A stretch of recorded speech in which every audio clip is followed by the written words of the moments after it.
Jaya Radha Madhava Kunja Bihari.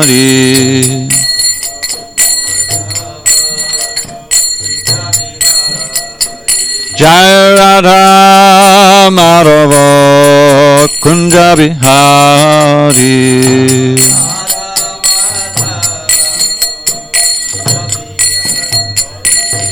Gopi Jana Vallabha Girivaradhari.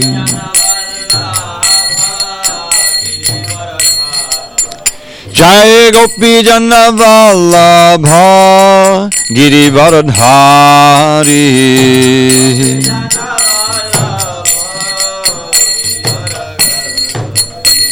Yashodanandana Braja Jana Ranjana. Yashodanandana Braja Jana Ranjana. Braja Jana Ranjana.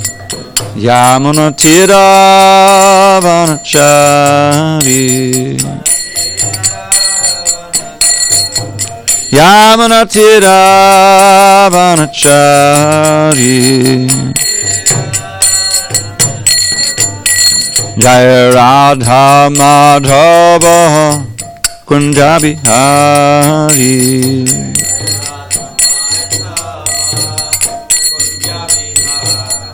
Jaya Radha Madhava Kunja Bihari.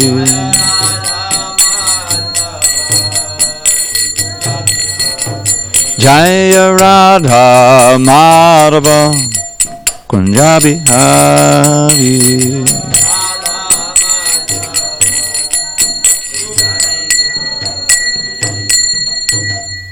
Jai Mr. Pad Paramahansa, Parajikacharya, Ashtotar, the Srimad Divine Grace, Srila A.C. Bhaktivedanta Swami Prabhupada Ki Jai, ISKCON BBT Founder Acharya, Srila Prabhupada Ki Jai, Jai Om Vishnupad Paramahansa, Parajikacharya, Ashtotar, the Srimad, His Divine Grace, Srila Bhakti Siddhanta Saraswati Thakur Ki Jai, Ananda Koti Vaishnava Ki Jai, Namacharya Srila Haridas Thakur Ki Jai, Grantaraj srimadbhagavatam Ki Jai, Samaveda Bhaktivinoda Ki Jai.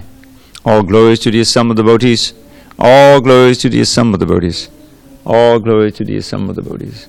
All glory to Sri Guru and Gauranga.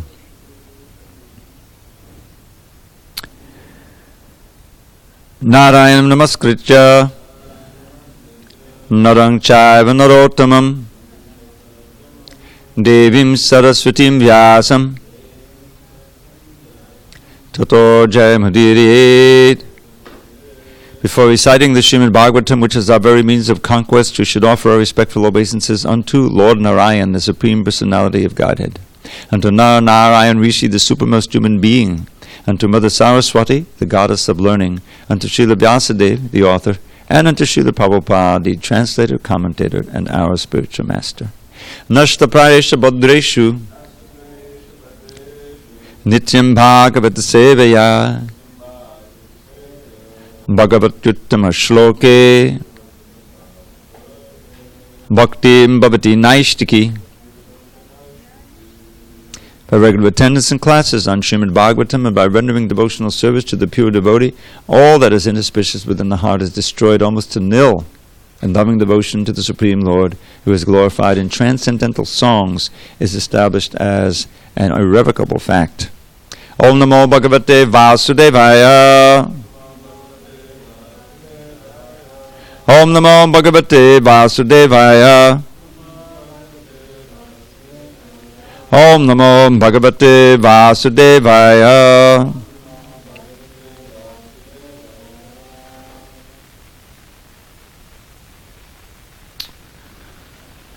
Okay. So, on this 30th day of October, 2019 in SanDiego, we're reading from Srimad Bhagavatam, translation and commentary by His Divine Grace A.C. Bhaktivedanta Swami Prabhupada. We are still in Canto 4, the creation of the fourth order, Chapter 20, Lord Vishnu's appearance in the sacrificial arena of Maharaj Prithu. Text number 13. Samaksamano madhyama Sukhe cha dukhe cha jitendriyashaya Mayopaklipta kila loka sangyuto Vidatsva vira kila loka rakshanam.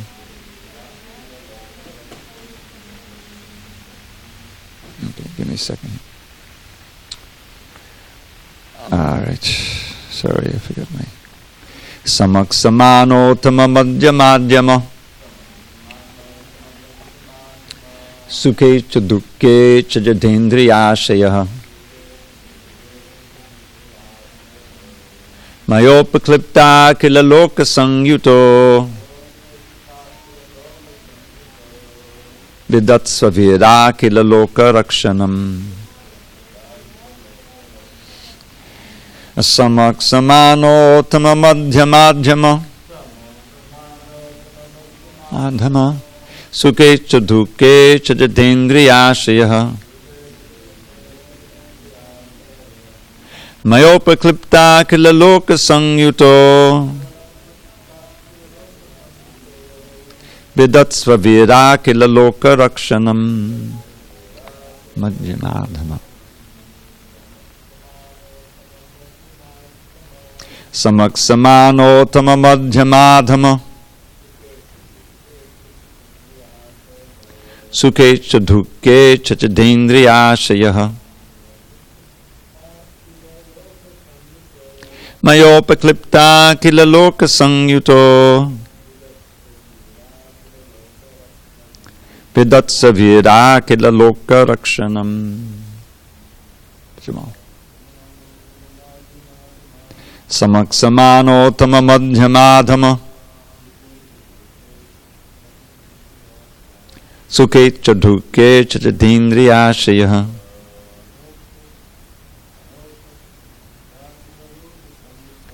Mayopaklipta kila loka sangyuto Vidatsva vira kila loka rakshanam.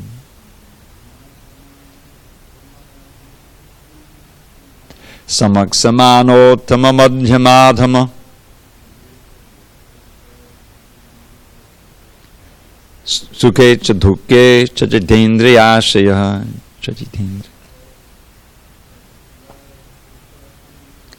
Mayopaklipta kila loka sangyuto Vidatsva vira kila loka rakshanam. Not? Maybe not. Go ahead. Samaksamano madhyamadhama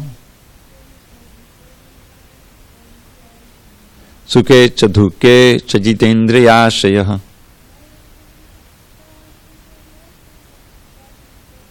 Mayopaklipta kila loka sangyuto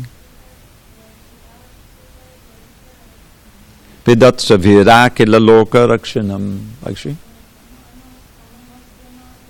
Samaksamano madhyamadhama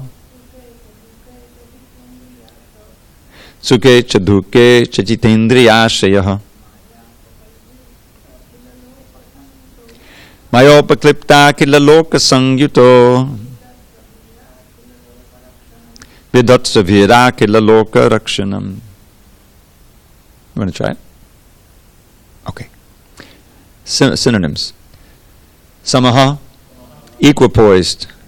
Samana, all equal. Uttama, one who is greater. Madhyama, one who is in an intermediate position.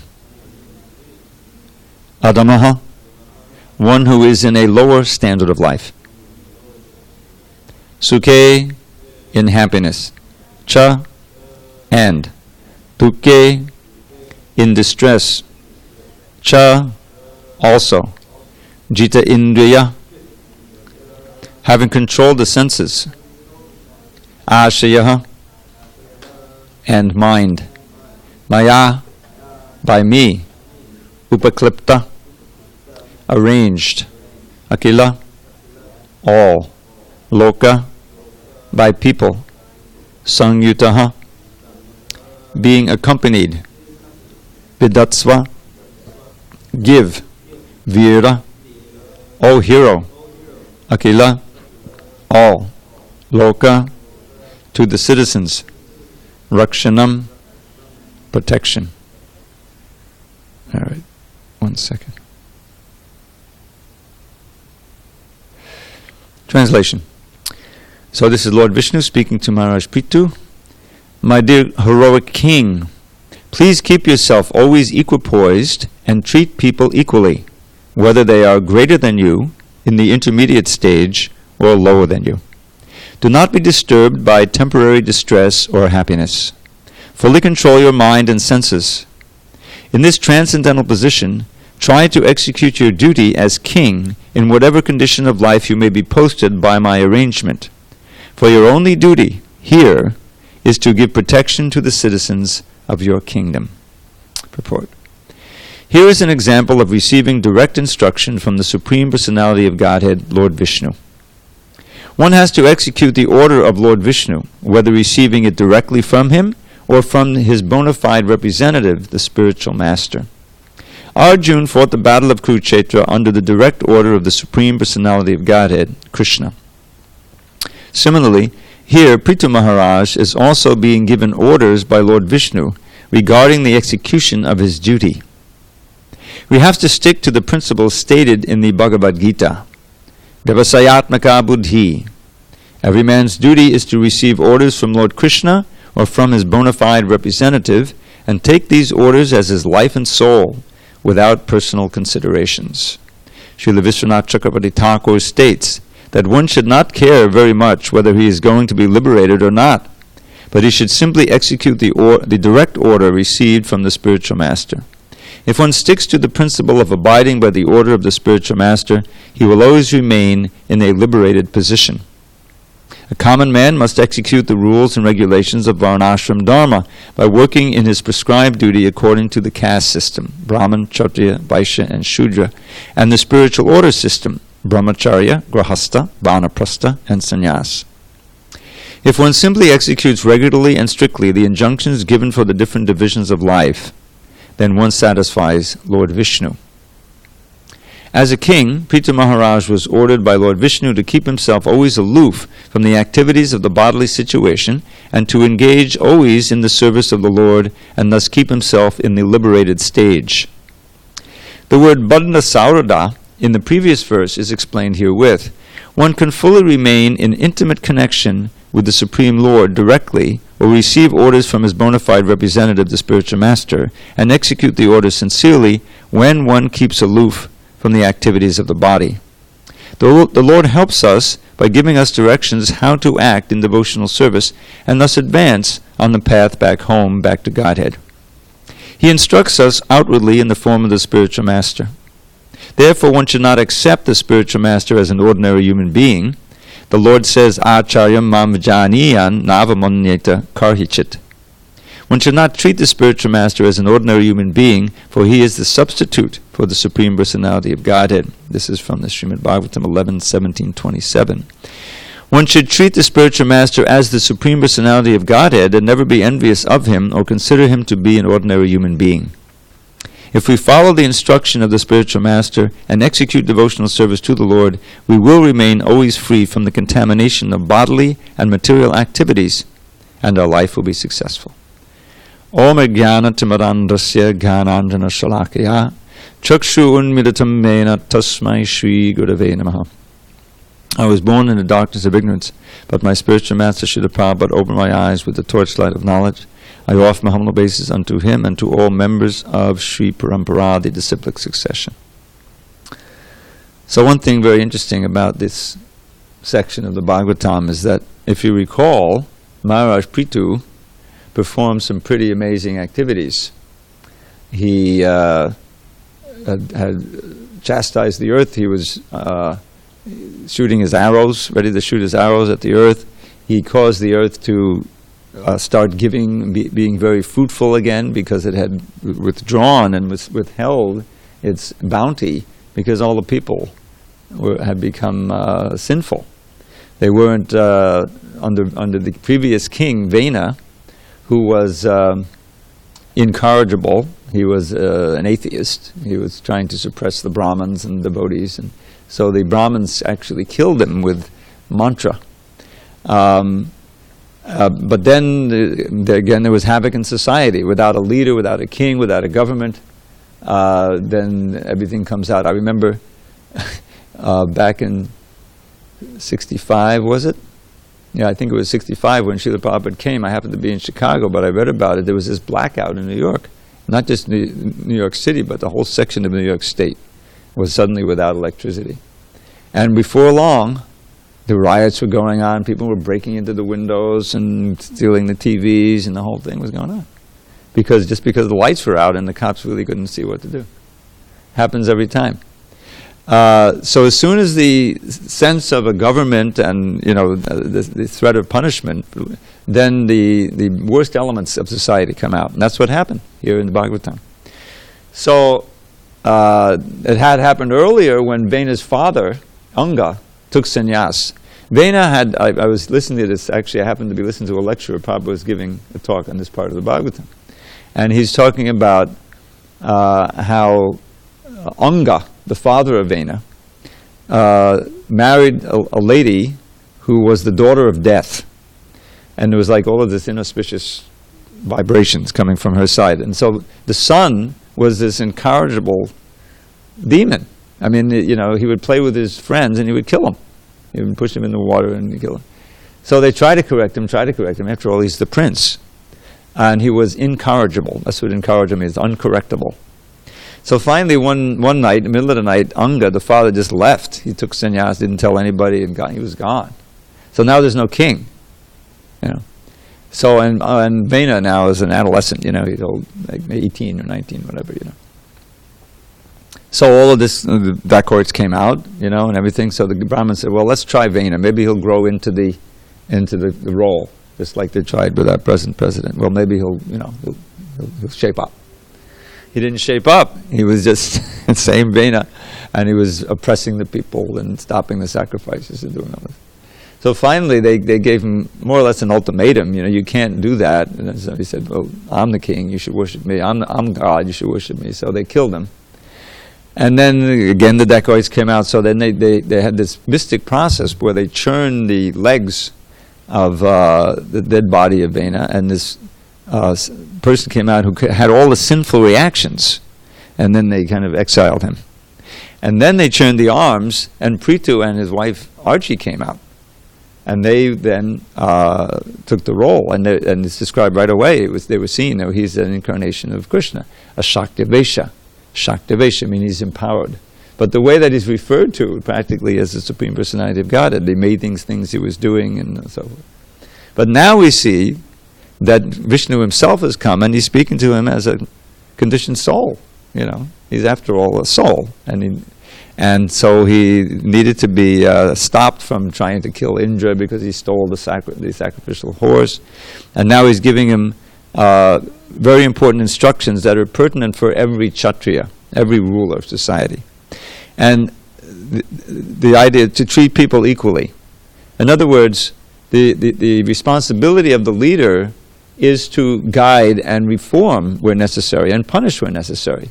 The whole responsibility is to try to keep people very happy in their performing their functions within the Varnashram Dharma, so that they're nicely engaged, and protection against evil influences. There's always going to be that in the material world. Even in the Satya Yuga, we had that. What to speak of Kali Yuga? So we see how King Parikshit, who was the ideal king, perfectly Krishna conscious, when Kali personified came into the society, he was ready to chastise him severely, to kill him. So Kali surrendered, and then he got a place in the kingdom. But basically, he was held off. Kali Yuga was held off as long as Parikshit was king. So that's the basic principle of the Kshatriya. They have to be very ethical and moral and well-versed in the Vedas. But it's understood, because they're dealing with the mode of passion all the time and doing all this, they need guidance from the Brahmins. The Brahmins are meant to be completely detached from material motivation. They're really meant to be Vaishnavas, and to give advice to the kings, and the kings have to take it. If the kings take it, then everything works nicely. It's just like the brain. If the brain is working nicely, then it gives guidance to the rest of the body, and we're healthy. But if the brain is deranged, then we got problems. So, but here, as we see, this happened with King Prithu. Because of this whole thing with Indra, he lost his equipoise. Please keep yourself always equipoised, he's saying here. In other words, treat people equally. Don't play favorites. That's a big thing. There has to be justice in society. Whether they're greater than you, intermediate stage, or lower than you. So there's a proper way of dealing with all of those people. Just like in the 11th canto, there's a wonderful verse about the Madhyama Adhikari, the Madhyama Bhakta. One who's not super advanced, Uttama, and is not a beginner, but has reached an intermediate platform. And it gives a prescription of how the bhaktas devotees should interact with different kinds of entities, beginning with Krishna. It says, Ishvare tad adineshu balisheshu dvishatsucha prema maitri kripopeksha yakaroti samadhyama. And we're meant to try to come to this platform. So what does it say there? For the Ishvara, for the Lord, we should try to develop love, loving devotion, prema. For the devotees, those who are related to the Lord, we should develop friendship. For those who are innocent, who maybe can take up Krishna consciousness, they're not out and out demons, they're just ordinary people. We should try to show compassion by giving them Krishna consciousness. And for the enemies of God, we should ignore them. In other words, we should try to avoid them. So this is a principle. You have to know how to interact with others.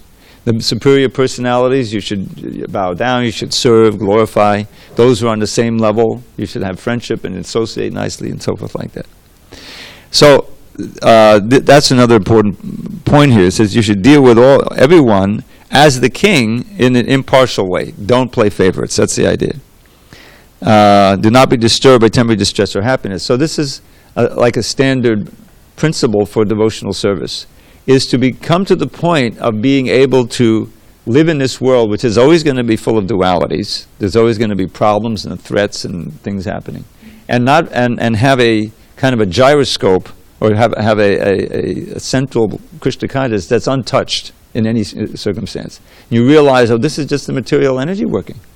I'm not going to get freaked out by something negative happening. I'm not going to get all, lose my composure when something attractive comes.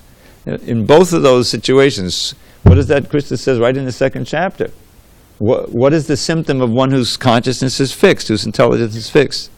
And he says, Dukeshano vignamana, sukeshu vegataspaha, vita raga bhaya kroda stita dhimanuruchite. The stita dhimuni, stita dhi means intelligence fixed.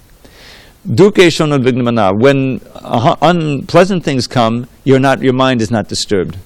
Anudvignamana, udvignamana means mind very disturbed. Anudvignamana means mind stays equipoised. And sukeshu vigataspaha, when happy things or allurements come across, sukeshu vigataspaha, you don't yield to the desire to enjoy sense gratification. That's what it means. And then this phrase, which comes up several times in the Gita, vita raga bhaya kroda, being free from material attachment and its concomitant fear and anger. If you can tolerate the allurements for pleasure, then you can tolerate the pain. Otherwise, things coming in between you and your sense gratification, that causes anger or fear, and all of these things. So vita raga bhaya kroda stita dhimanuruchite. One is equipoised. And in that equipoised position, one can nicely practice devotional service. If the mind is always being disturbed, you can't. So in this transcendental position, try to execute your duty as a king, in whatever situation may be, for your only duty here is to give protection to the citizens of your kingdom. Now, what does that protection mean? It doesn't just mean protection from danger. That's a major part of it. But it also means protection from their own lower energies. In other words, you need to guide the people to practice their duty nicely and advance in devotional service. That's part of the Kshatriya's duty. Very important. So he's instructing him in his duty here. And Prabhupada, he stresses in this purport the basic principle of bhakti, which is to take instruction from the higher source. I always go back to that scene in the Bhagavad Gita, which is our basic text, how Arjuna, representing us, was confronted with a dilemma, with a problem. Here he is on the battlefield. He's the main fighter on the side of virtue, say. And the war is about to start, and he looks on the other side, and he sees his friends, relatives, his worshipful guru and grandfather. He doesn't want to fight. Suddenly his gut reaction, his emotional reaction is, I don't even want to live if I have to, kill these friends of mine. Even the most amazing part of that is that even the sons of Dhritarashtra who try to kill him, poisoning and all this and that, completely un-kshatriya stuff, underhanded, and exiled and everything. And he says, I can't bear to think to live without them, because he had a family relationship with them. So this was directly contrary to what Krishna wanted, and it sets up the whole instruction of the Bhagavad Gita. So, but in the end, what does Arjuna do? Or rather, at the end of his argument with Krishna, he's got all these arguments why I can't fight. And they're all based on the Vedas, but they're based on a part of the Vedas that don't deal with devotional service. Karma Kanda, in which there's instruction for sacrifice and elevation, but they're materially tinged. So he gives up all these arguments, says, I'm not making any progress this way. We're talking friend to friend. And Krishna said, how has this weakness come upon you? Give it up, it doesn't become you. You won't go to heaven. Get up and fight. This is like Kshatriya talk. He's not speaking there in the role of the guru or the Supreme Personality of Godhead. He's speaking in the role of the charioteer. The charioteer is supposed to buck up the fighter on the chariot, if it comes to that, but that didn't help, He couldn't convince Arjuna. So then everything changes when Arjuna says, I'm giving up this position of a friend of yours, speaking back and forth. The Prabhupada says, in a lecture I heard, a friend talking go on forever, you never get any conclusion. Have you ever wasted a whole night, talking philosophy or something with somebody, gabbing with your friend? How many hours have we spent, But we're not getting any closer to transcendental knowledge. So Arjuna says, Karpanya dosho pahata svabhava. Now what this actually means is that this wretched dilemma I'm in, all of these attachments, have stolen away my real nature. Upahata svabhava. His nature is to be the hero, a heroic kshatriya, fighting for the good. But he's not doing that. He's sitting there with his bows dropped, he's dejected, it's not working. So he says, Pritchami tvam dharma samuda cheta. I'm asking you to tell me what is really the right thing to do, because dharma samuda cheta, my consciousness, my understanding of dharma, the right thing to do, has been clouded. Samudha, I've been bewildered about what's the right thing to do now. That's the idea. Yakshayaksan nishchitam bruhitam, please tell me for sure, so there's no doubt, how I can achieve my ultimate good. And not only my ultimate good, but the good for everybody. That's where Shreya comes up again. Nishtitam, without doubt. Shishyasteham, I am your disciple now, not your friend. Shishyam shadimantvam papannam, the key word is in the end. I completely surrender. And then as soon as he does that, Krishna smiles a little bit. He says, Hasan Eva. And then he starts speaking transcendental knowledge. And he chastises him. He says, you're lamenting what's not worthy of grief. This is what everyone laments for. The death of a loved one, or the prospective death of a loved one. What could be more worse than to experience the death of a loved one, for you to be responsible for that death? Isn't it? If heaven forbid, your child dies, that's bad enough. But if you caused it by some, while texting on your phone, you had an accident in the car, your kid dies, you can't even live with that. That's what Arjuna is saying. So here he's saying, you're lamenting for what's not worthy of grief, namely the material body. And he goes on from there. And in the end, Arjuna says, Kadishye vachanang tava, I will do as you say. Earlier he says, Sarv meta britamanye, I accept as truth everything you're saying. And in the end he says, my illusion has been dispelled by your mercy, now I will do what you say. So he's transformed. At the beginning he said, I will not do as you say, I won't fight. And at the end he says, yeah, I'm going to fight. And then the battle progresses. So that's the mood. Prabhupada is talking about how accepting the orders of the spiritual master. Now, there's so many orders that are coming through the Bhagavad Gita itself, directly from Krishna. But they're really also coming from Srila Prabhupada, because he gave them to us.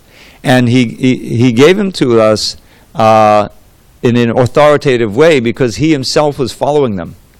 This is the essential point. This Bhagavad Gita had existed in the West for hundreds of years. And Krishna is saying, think of me, become my devotee. Who's becoming his devotee? No one. Until Prabhupada came. Because the devotee himself is saying it, giving the example.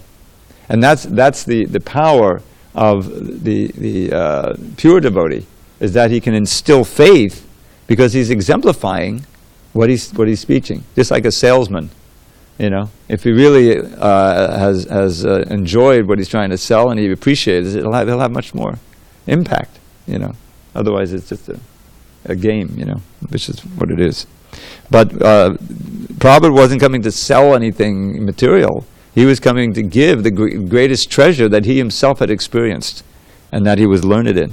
So he, as Krishna's emissary, he had this tremendous mission.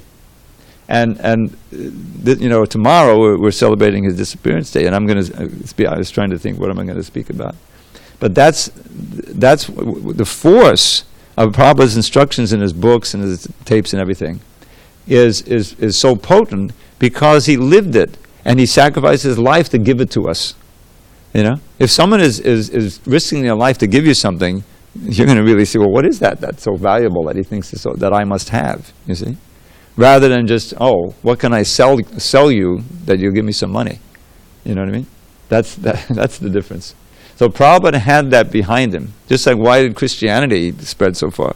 Part of it was because Jesus was ready to die for it, right? He didn't flinch, and he gave his life for the whole thing, for the teachings. So that's adds tremendous power to the message. So Prabhupada has that same power. So he's whether receiving directly or from the bona fide representative of the spiritual master, one has to take that into his heart. And to the degree that we can adopt that and follow those instructions, will actually advance in devotional service. And the key phrase here, he says, no matter, regardless of what he said, must execute without personal concerns.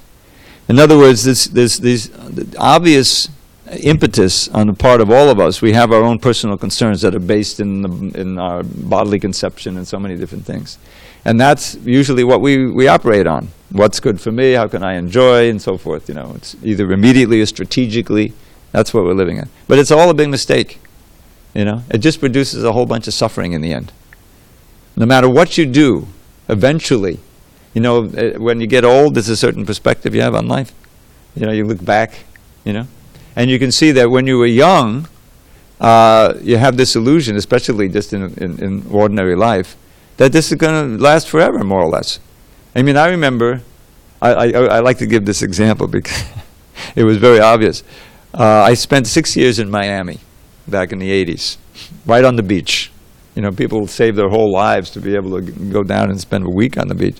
Here I was living on the Miami beach, literally 50 feet from the water. We had a hotel at that time. I was there to work on the Bhagavatam. We had set up a production line, a press line, to finish the Srimad Bhagavatam. So, just before I got there, they had spent millions of dollars, the government, the Miami Beach government, whatever, to build a boardwalk, so that people could, walk along the ocean, right near the ocean. And mostly as older people, because a lot of retirees down there, many of them from New York, and there are places that, finally go to the warm weather, not have to face the winter, All right. So you'd see, we would be chanting our rounds in the morning, and people would come out, and they would see old people just inching away, on the boardwalk like that. So then you'd sometimes have this scene in certain parts of the year, where in Brazil it's winter time, and so in north of the border it's summertime. So they would come up, the wealthy, young children of the wealthy people in Brazil, especially in some other countries, but Brazil was the basic one. There's so many people there. to vacation in Miami. So they come to Miami Beach, they set up this volleyball court right on the beach, and you'd see them with their tan bodies, very strong, and everything, just playing volleyball. And then 30 feet away, the old codgers would be, inching along on the boardwalk, And you could just see those who are playing that volleyball, they're not thinking, I'm going to be like that sometime. That's where I'm going to be. That didn't occur to them. And I could relate to that because I was in the same position as I grew up, 18, 19. There are certain people who are old, and there's certain people like me who are thankfully young.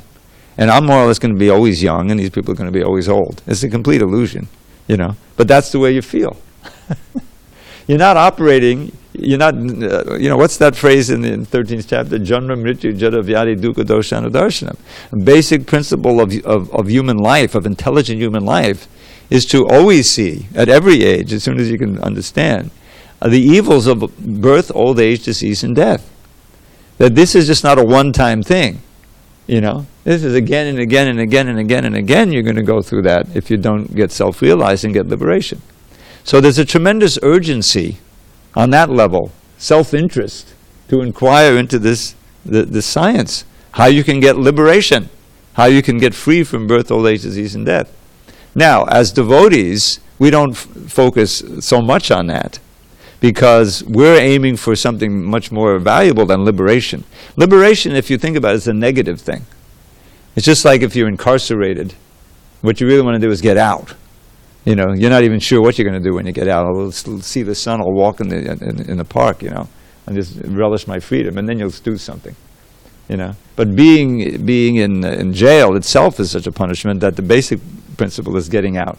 So it's like that the impersonalists who are not bhaktas, their whole focus is getting liberation, so you don't have to take birth again. And without birth, there'll be no old age, disease, and death. Oh, that'll be great, But that's negative. That's like being in the hospital. You just had an accident in the car, and you're laid up, you broke your leg, And you're up there, there's traction, and your friends come to visit you. And all you can think about is, oh, God, when I can get out of this hospital, when my leg will finally be healed and I can walk out of here. You're not even thinking what you're going to do. You're thinking of just getting free of the pain and the discomfort. So the day comes when you're finally discharged from the hospital, and then you take up your previous life. You don't just sit down and say, now I'm free, I'm free from that pain in the hospital. There's a whole life out there for you, right? So similarly, as devotees, we realize that liberation is just a byproduct of what we're after, which is reinstatement in our original relationship with Krishna every day, full of loving exchanges. Play, lila, eternally. But to play eternally. That sounds irresponsible. But that's what Krishna wants. That's his life. And we want to rejoin him there. But in order to get there, we have to become cured of our tendency to want to play without Krishna and enjoy the senses in this material world, which just leads to suffering. Just leads all kinds of suffering. That's the source of our suffering. So therefore, there's some austerity involved. That's what tapasya means. There's 4 regulative principles. Oh my God, inconceivable. Prabhupada tells the story how his godbrother went to England, and one of the lords there, instead Prabhupada went to the people. He went to the young people, and he was successful. But they tried to preach to the lords and the ladies and everything. It didn't work. They eventually came back to India. But they did meet some people. So here's a lord, and he knew something about India. He wanted to ask, can you make me a Brahmin? Prabhupada, one of Prabhupada's godbrothers, sannyasi, he's there. And says, of course, we can make you a Brahmin. Oh, how? You have to follow these 4 regs, you see. No illicit sex, no intoxication, no gambling, and no meat eating.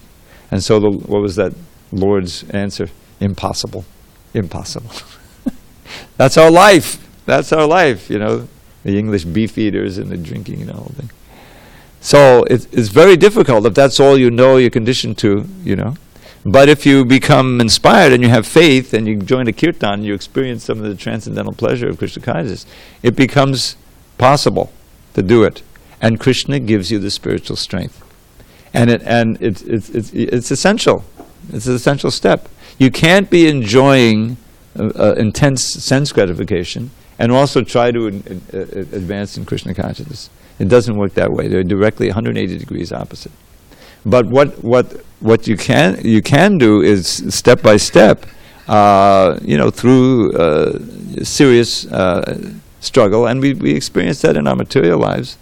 Any serious student or someone who's aspiring to get a skill and have a career, you have to go through austerities. You have to, give up your tendency to just play all the time and you hang out with your friends. You have to study. You have to perform austerities to get the money to pay for it, right? In other words, because you have a goal in mind. You said, "Yeah, I'll get that degree, then I'll be set. I'll be happy, whatever." That's ordinary thing. But when that's transferred to spiritual advancement and aspirations, austerities must be there. They're not super hard like we read some of these in the Bhagavatam, but they're there. And one can come to the point where, it's not austerity anymore. I mean, I don't find it. I for a whole year back in, this is like over 50 years ago. I lived in the Lower East Side, a few blocks from the temple, but my conscience was a million miles away from it. And I was smoking marijuana and hashish every day for about a year in 1968. And I grew kind of dependent on that, So that was my practice. Now at this point, it's not even like an austerity for me. I can stay away from it. It's not like that.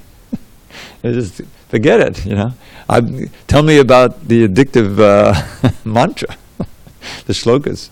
I'm telling you, you get a taste for chanting Hare Krishna, and there's so many more beautiful vibrations. Chikadukadam Batachar Chikandam Bala Veneer to the Badachikandam Badarutinir to the Mundakundam Kudatabadab Sapadi Mukundam. That's a verse by Rupa Goswami. It's describing Krishna. Chikadukadam with his beautiful curly arrangement of hair. He's got this beautiful peacock feather there. Charu Shikandam Bala Veneer. His beautiful forehead defeats the best of half moons. Vadashachikandam. And his teeth. Little teeth, they're white, just like little jasmine blossoms, jasmine buds, excuse me. Oh, intelligent devotees, immediately take Mukunda into your heart. That verse, I've been chanting that for 30 years. Doesn't cost anything. It's sweeter than hash. So this is what Krishna consciousness is. It opens you up, it enables you to tap into that unlimited reservoir of pleasure, which is Krishna. And we should always remember that. So, again, my little logical, I don't know what you're going to call it, statement, is that Krishna wants us to come back. And because we're wayward sons, He never stops loving us. He's always accompanying us as the super soul, trying to give us good instruction, but we're constantly not hearing. So he sends Srila Prabhupada to come with the book from the outside. He's coming from the outside, as Bhagavatam, Bhagavad Gita. So he's inviting us, meaning that he's trying to attract us. What could be more attractive? Radha and Krishna, and you read the pastimes and frolicking in the forest and being with Krishna.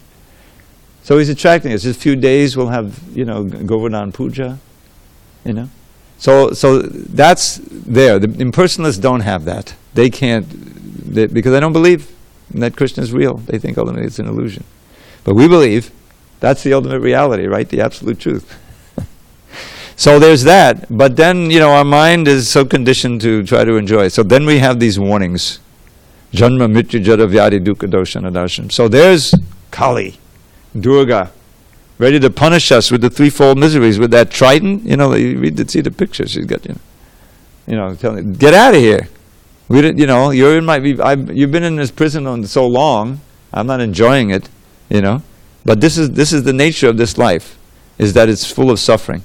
So I want to get out of it. So the impetus to liberation, especially in the beginning, is very important. Prabhupada would always speak about it. It's in the Bhagavad Gita. So that idea, understanding that we're very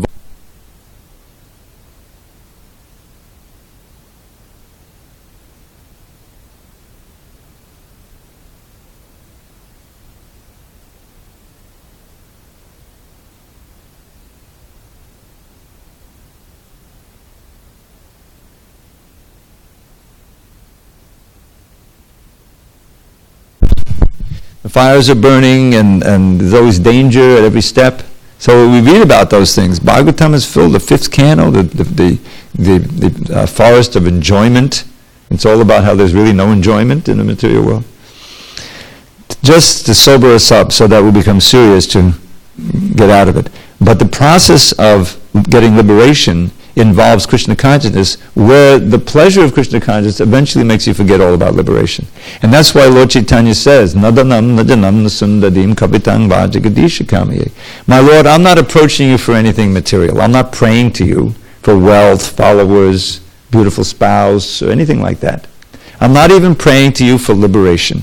That's why he says, Mama janmani janmani shri, birth after birth. So what is he praying to? What is he praying for? Ahaituki bhakti. Ahaituki means unmotivated devotion to you. Well, there's got to be some motivation. What is it? Love. Ahaituki means no material motivation. The mother's motivation for feeding the child and holding him and protecting him, what is it? Some reciprocation? What's the salary the child is giving? No, there's no salary.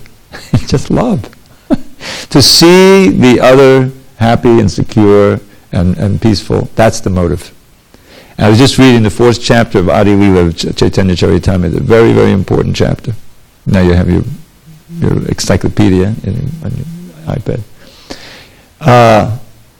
And it's all about the gopis' relation with Krishna, because they're the ideal. Every other service actually emanates from Radharani's service. Every service is through her. And so the simple fact is, the simple principle is, and it pervades bhakti, it's the whole meaning of bhakti, is that to get to the point of simply being, full of thoughts of Krishna, that's the first thing, and then wanting to do things to please Krishna. You see?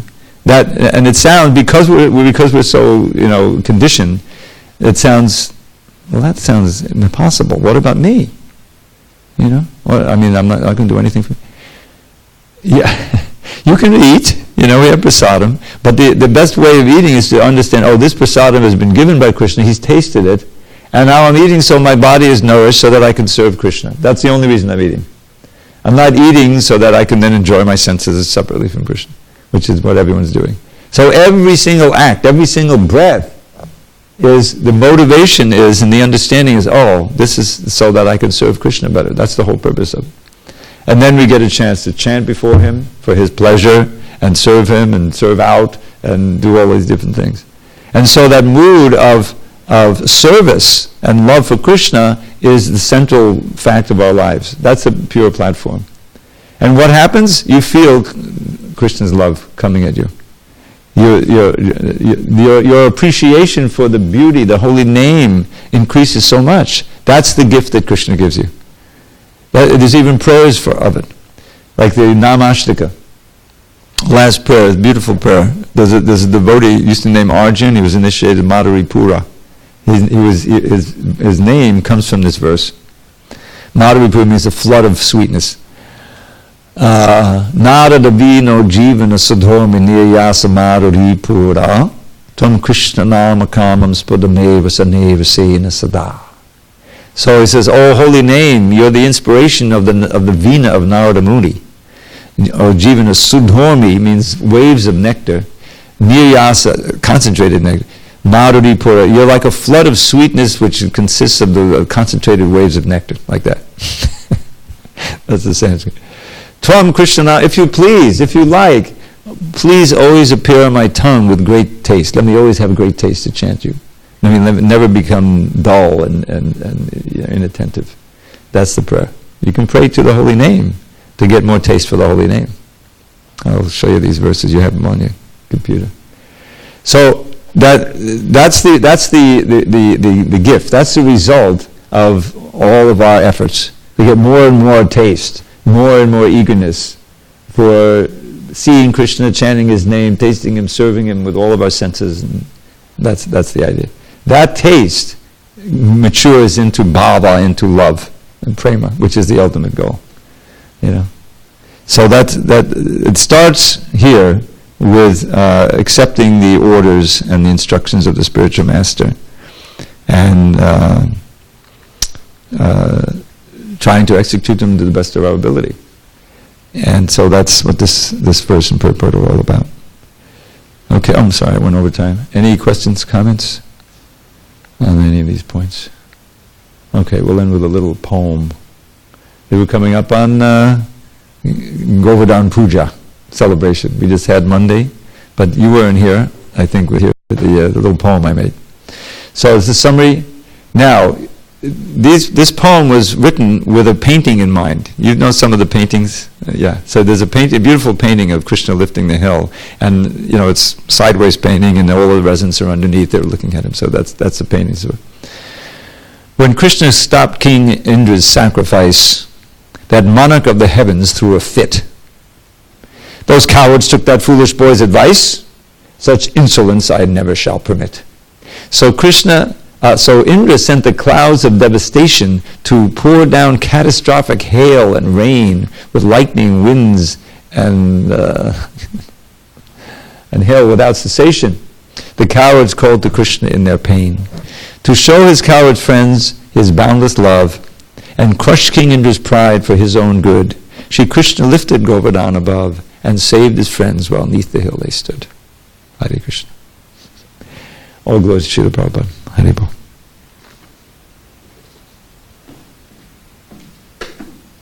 Tomorrow, we have a special class, I think.